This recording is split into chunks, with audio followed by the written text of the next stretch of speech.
Good evening, and welcome to the Dreary Midnight Podcast. My name is Lisa, my pronouns are she, they. My name is Celeste, my pronouns are she, her. And today is a Celeste-led episode, so what are we talking about tonight? Celeste-led in the loosest sense, but okay. Tonight we are talking about the concept of the wild hunt. Ooh. Let's get into it. Intro music. Intro music.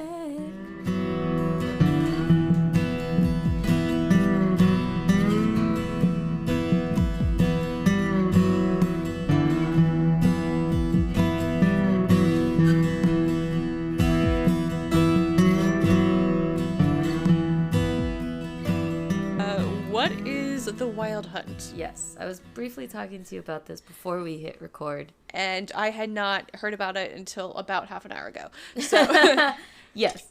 So, for those who are not familiar, the wild hunt is basically a folklore concept that was very popular in Europe and specifically Germany.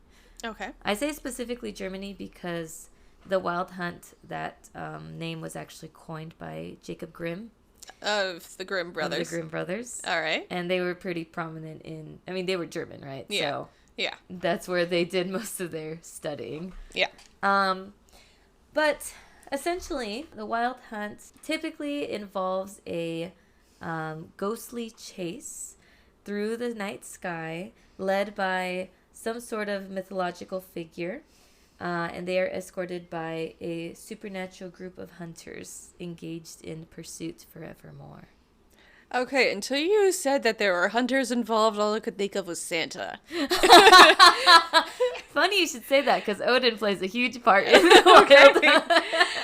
Okay.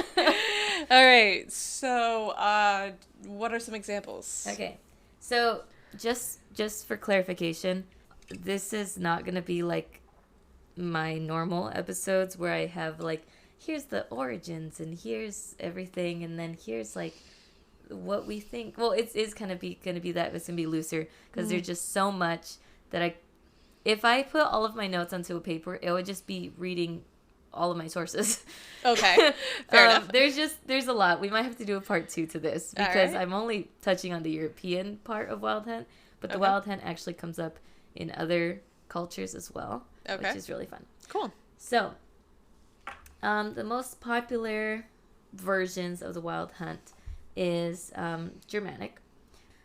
According to German folklore, it can be called the wild hunt, which was coined by Grimm, the wild chase, the raging host or army, and the wild army. And depending on what region in Germany you're in, there might be a different ghostly leader that is leading the wild hunt. Oh, okay. Yeah. So what are the leaders that are involved? Wotan, a.k.a. Odin. Okay. He is a Norse god. He is arguably one of the most popular Norse gods. He's everywhere. Who was playing him in Marvel? That was Anthony Hopkins. Was it Anthony Hopkins? Yeah, it was it because he was also in Silence of the Lambs, and it's like, Hannibal Lecter, what are you doing? But you're Thor's dad. Being a dad, a terrible dad, but a dad, you know. Please, Odin, don't come at me. Yeah, whenever we talk about Odin and Thor and stuff, we are not talking about Marvel. We're talking about Norse mythology. Yeah. So, also, wasn't Odin? I already forgot. Psychopomp. Valkyries, I think, were more psychopomps. Valkyries, psychopomp. I read somewhere that Odin is also a psychopomp, but I could be wrong because I've done a lot of reading today and my brain is jumbled.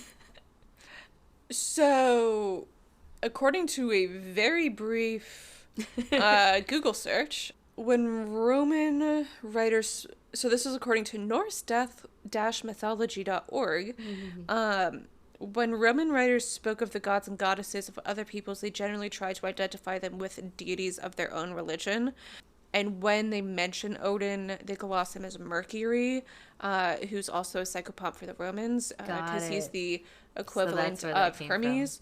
And this is significant because it shows that Odin's association with death were seen as being even more significant than the associations with war, because otherwise he would have been equated to Mars. And what the Romans equated to Mars were either Tyr or Thor.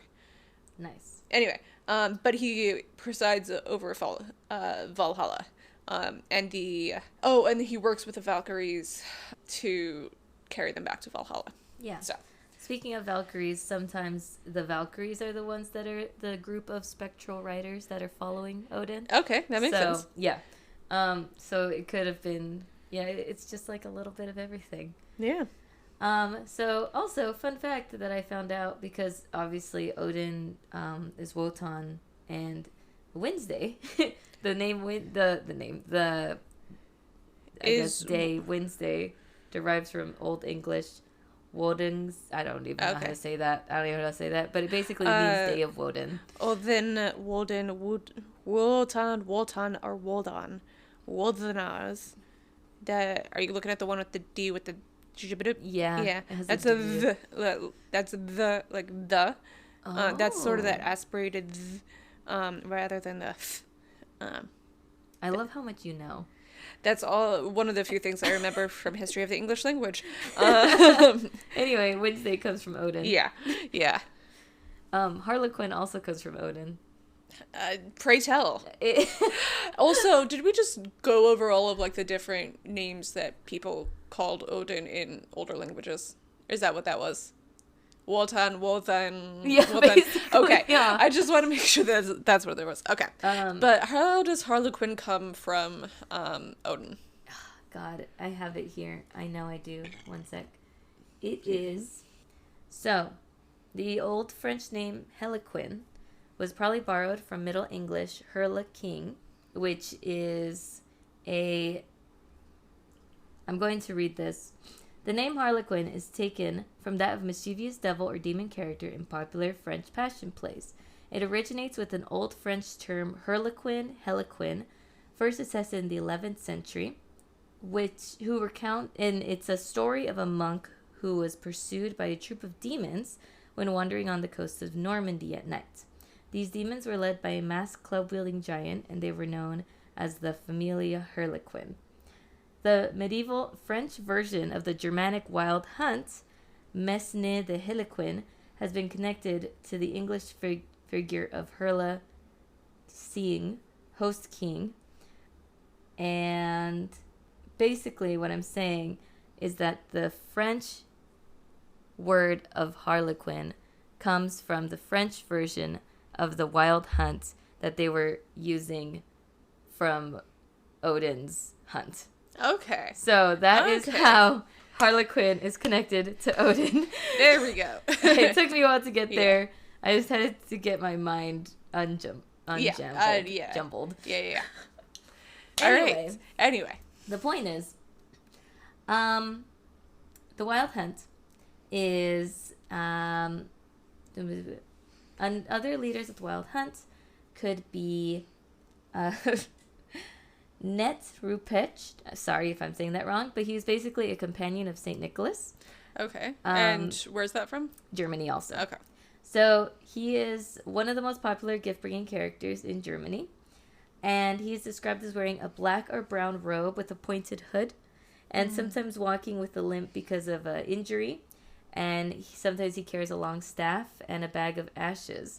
Or he occasionally wears little bells on his clothes. Okay. He sometimes rides on a white horse, which is notable because the leader of the wild hunt almost always has a white horse. Okay. Yeah. Cool. Pretty sure Odin has a white horse too in mythology. We'll have to look into Odin more then. I know. We should have a whole episode on Odin because he's very interesting. Yeah. This Netchrupech, he sometimes rides on a white horse. And he's sometimes accompanied by fairies.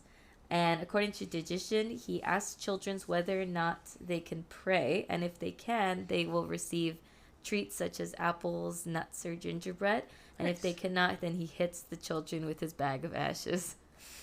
I'd almost prefer the coal.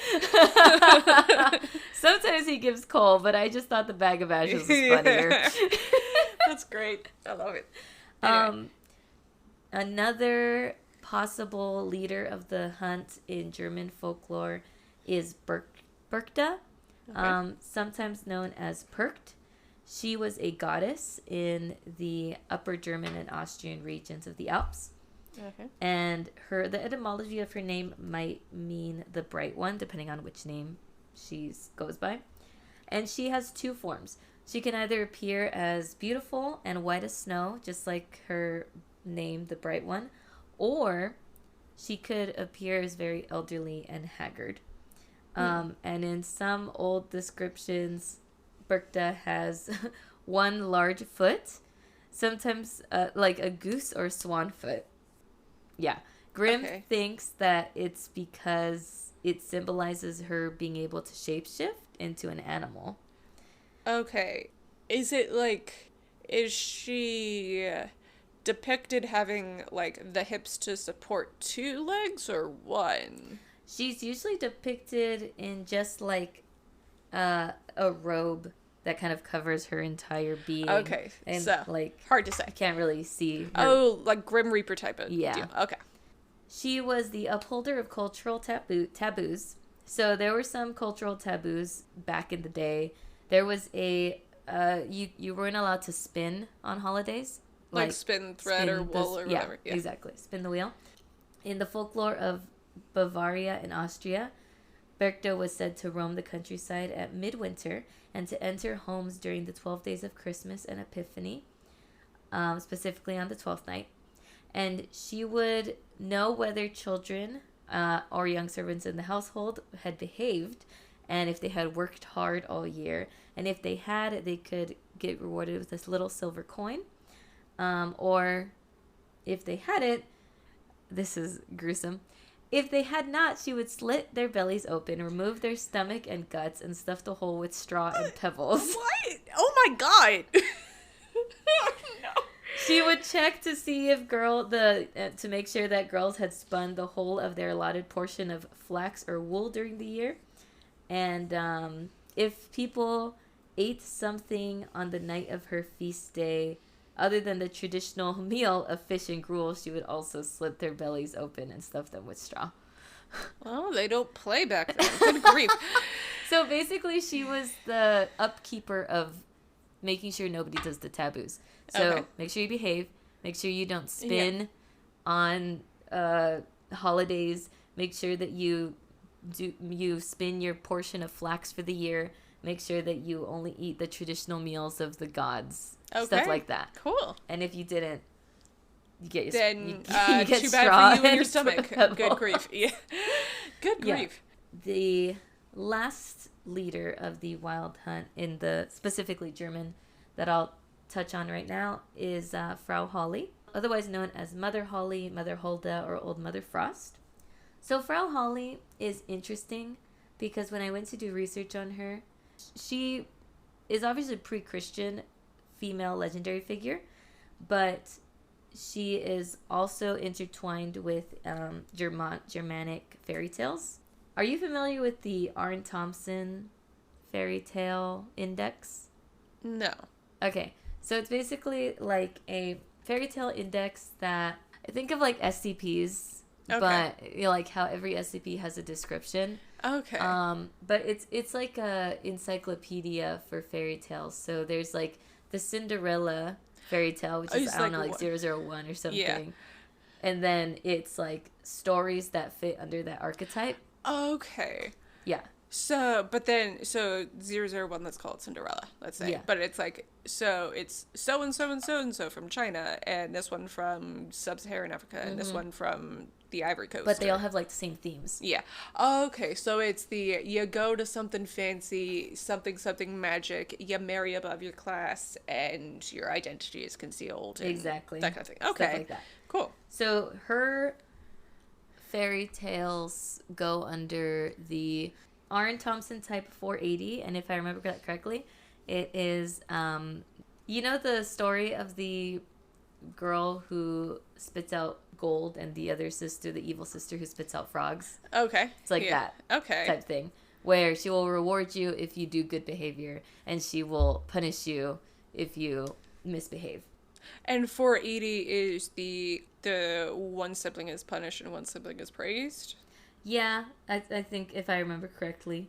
Hey. Because I was trying to find the index and I was like, I don't know. If somebody can link me to the index that shows me every single Arn Thompson type, I will like draw a commission for you or something for free. I really want to just go through. I want it to be like TV tropes where I could just sit there and just go through all of them.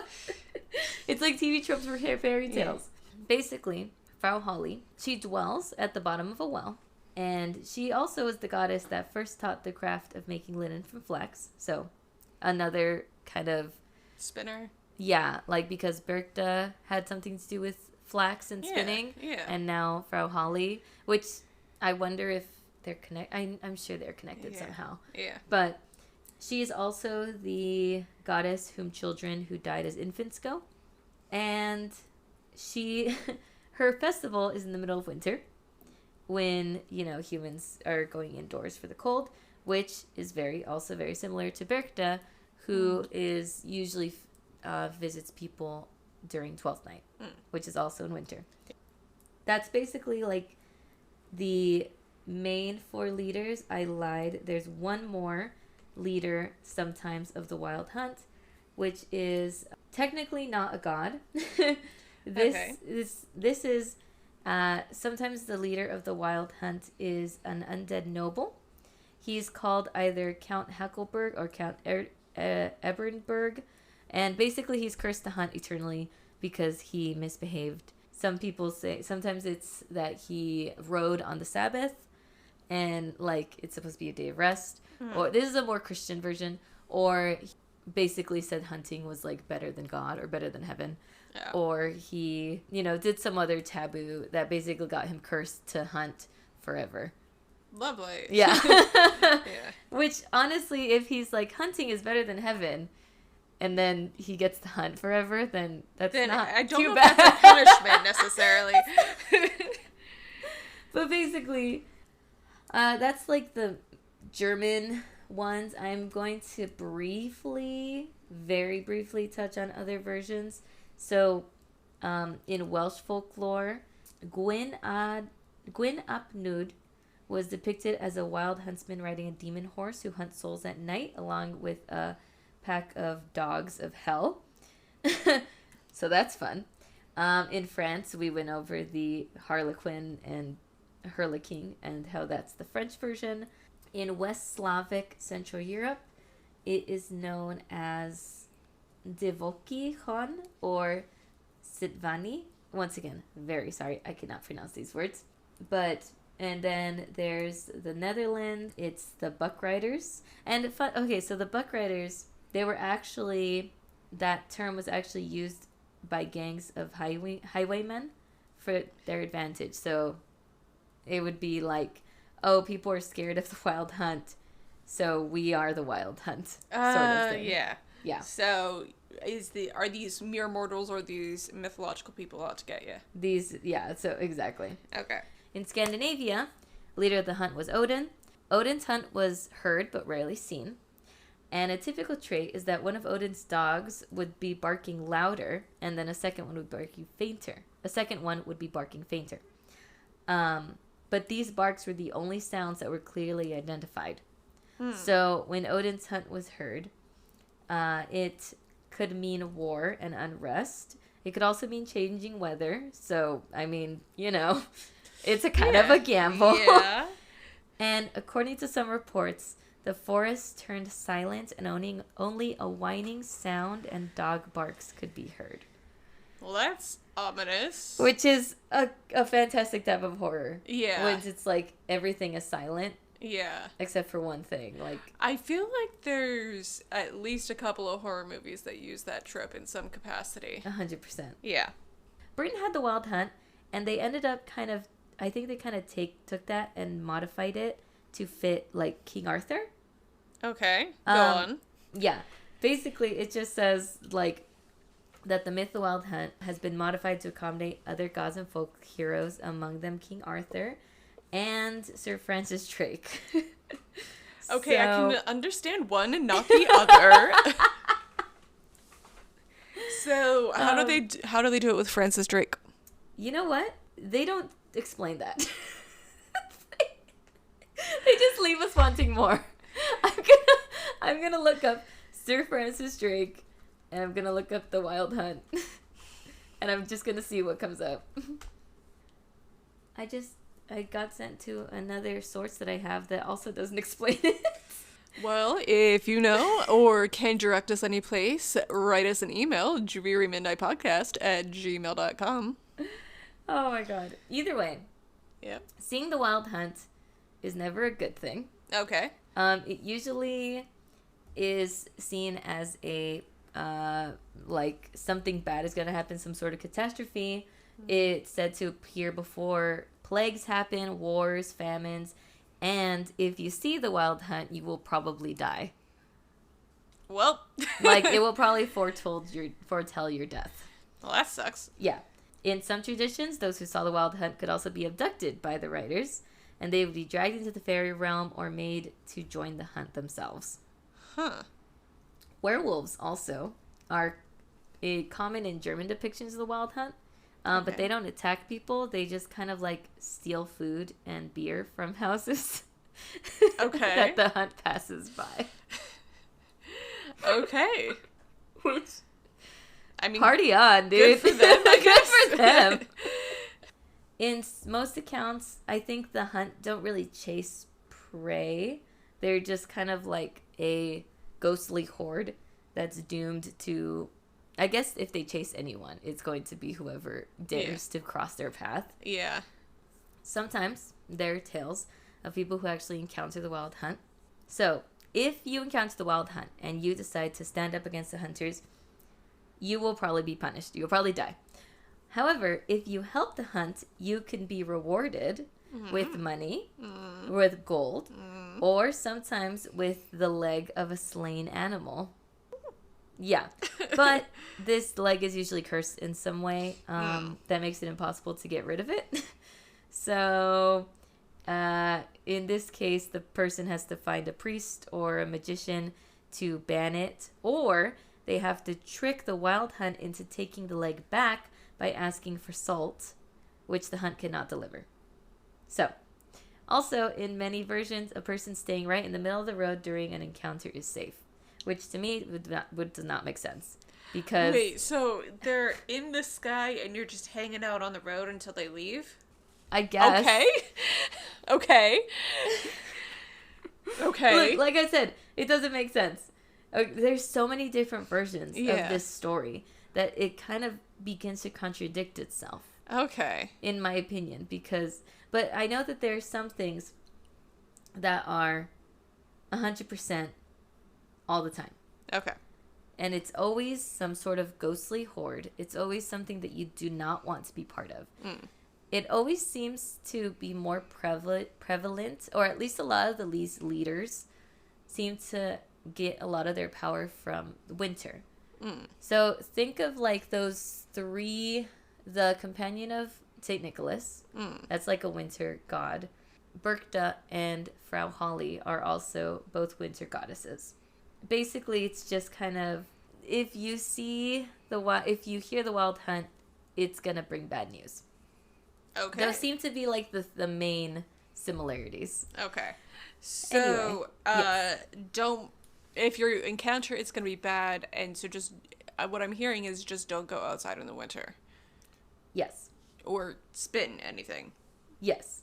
Okay. Well, no, because with Berchta, you have to like keep the traditions and don't do any of the taboos. That's the thing. So only spend some of the time. Okay. Do you have any questions, or do you know of any tales of the Wild Hunt? Like someone saw it and got their deer leg or whatever, and here's... Yes. Okay. So, I'm going to recall these from... The first time I actually ever heard of the Wild Hunt was, you've heard me talk about them before, Overly Sarcastic Productions. They're like one of my favorite YouTube channels. I'm going to link, because I also use them as a resource, so I'm going to link their video as well. But, so in that video, she talks about a few encounters with the Wild Hunt. So in one of the encounters, I think it wasn't even Berkta or Frau Holly. It was like another figure who was the female leader. I didn't get into her, but you can watch the video. But she was basically a huntress. She was one of the people that was like, I think she was cursed to roam because she was like, hunting is the best. It's better than God. But anyway. That is not a direct Celeste quote for any deities that might be listening. Yes, no, I know, I'm not saying that. I'm just saying what the story is. Yeah. So basically, I think her carriage, because she rides a carriage, the wheel is like broken, and so she has to disguise herself as a human and go into I think it's like in the middle of the night, she goes to a woodsmith, and she's like, hey, can you fix my wheel? And she has hunting dogs, but he fixes her wheel, and when she rewards him, she gives him like dog hair, which is seen as worthless. I mean, she gives him dog hair as payment. But when he wakes up the next day, the dog hair has been transformed into gold. Similar, there is a story of Odin, who encountered a person encountered the Wild Hunt. That was Odin. And Odin gave him like a rope, and he's like basically doing a tug of war with this guy. He's saying like, if you can keep me down, then you won't have to join our hunt. And so the guy ties the rope around a tree, and so Odin is like pulling on the rope, and he can't get to the guy, and he realizes like, oh, that's cunning, and he rewards the guy by putting a bunch of like meat in his boot that he had to carry home, and then by the time he got home, the boot was full of gold. The meat had turned into gold. So that also seems to be a theme. Yeah. Things turning into gold. Well, things that you wouldn't want to necessarily go super near. Yeah. Cause like, I don't know about you, like, I'm not vegetarian, but I also don't want to carry a bunch of meat in my shoe for however long. Like. Yeah, but also you're not gonna like dump out the meat when the god of the Wild Hunt true. Just let like, you go. If I encounter Odin, I don't know what the terms and conditions of getting that thing home are, but presumably you get the boat home first and you ask questions later. Also, there was apparently if you mock or call out to the Wild Hunt, like, ooh, sort of thing, it can get their attention, or they might enjoy your enthusiasm and reward you. And there was apparently this one story of this person who was rewarded by the hunt throwing basically like an entire horse down his chimney, which then caused him to like catch on fire and die. What? Look, just watch the video. It makes more sense. It doesn't actually make more sense. That's basically the entire story. Okay. Okay. And then there's one more story, which is the Frau Holly story, which is, like I said, the index that she fits into, where a girl falls into a well, and it's the well that Frau Holly lives in, and she gets transported into like this fairy tale-esque place where there's like, she passes by like a tree that needs her help, and she passes by like some bread that needs her help, and she just is helping all these inanimate objects. And then she eventually meets Frau Holly, who asks for her help, and she helps Frau Holly. And when she goes back into her world, every time she speaks, she is rewarded with, I think, jewels or gold. Okay. That comes out of her mouth. And so her evil sister decides to try the same thing, but when she goes into the well, she refuses to help anyone, and she's a total brat to Frau Holly. And so when she comes back up, she gets frogs that come out of her mouth. Well, So yeah. Wow. But basically, those are the stories that I can think of off the top of my head that have to do with encountering the Wild Hunt. As I alluded to before, though, there are wild hunts in other parts of the world. Like there's Hawaiian one, there's a Japanese one. Yeah, when you were describing it earlier, it reminded me of a Ghost Story Guys episode. I feel like I talk about them every episode. Shout out to the Ghost Story Guys, but they had done stories where it's this one particular night of the year where like the ancestors from on a certain island at a certain time and place in history like all kind of cross over, possibly to the afterlife, possibly to somewhere else. If I can find the episode, I will also link it in the show notes. I also want to say that's something that I meant to say earlier, but I totally forgot. Jacob Grimm theorizes basically that the reason why we have the Wild Hunt is because it started off as like Odin and the gods and like Thor's thunder, you know, being the sound of the hunt, and like Odin being like this god that everybody like worships and stuff. And it was originally seen as a really positive thing. It's, you know, the Valkyries and all that. And as the world started slowly getting more into Christianity and less into paganism, those old gods eventually turned demonic. And those howling voices at night were no longer a comfort, they were now a terror. Which I think is a really cool concept. Yeah, it is really, really cool.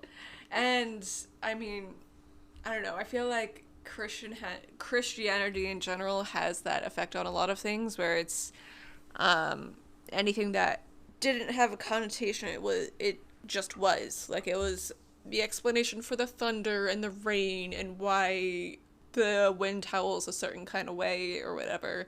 None of those are bad inherently, but they're just explanations. But Christianity in general and culture change tend to demonize things that might not otherwise need it.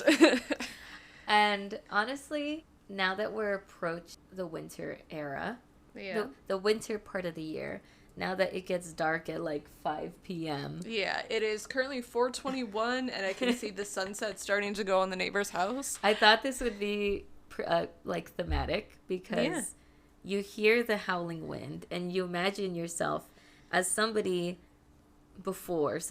centuries ago, and if you hear this howling wind and it feels almost like a screech in the night, like what would you think it is? Yeah. You know? Yeah. So I just wanted to do something kind of like slightly wintry. Yeah. To slightly wintry, slightly spooky to herald in the new season. All right. I hope you enjoyed it. Yes. Hopefully it wasn't too much of a mess. And hopefully it's good. Okay to follow. Good. We are recording slightly early because of the holidays, but also because we are bringing back whatever December mayhem. I didn't make a name for it last year. We're bringing back Weekly December. A dreary December. Hey!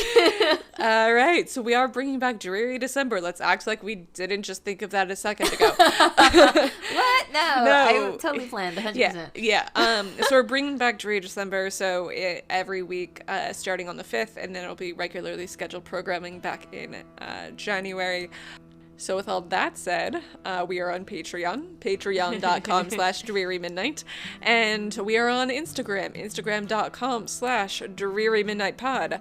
We would very much appreciate your support on all of those avenues, both of those especially, as well as rate, review, subscribe. It really, really helps us in the algorithm.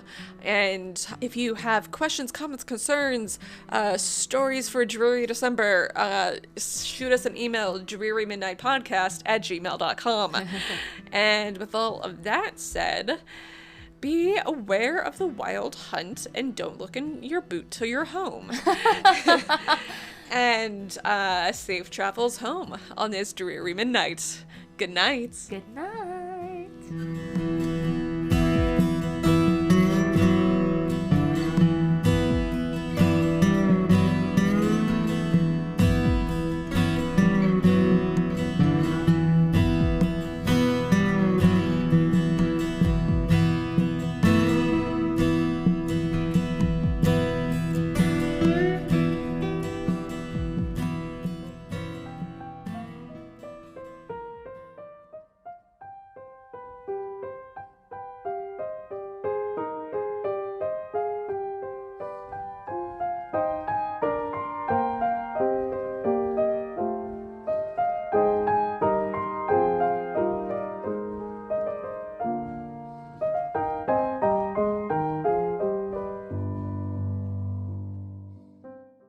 I accidentally put the wild honey. Maybe they're looking for bees. I don't know. Okay,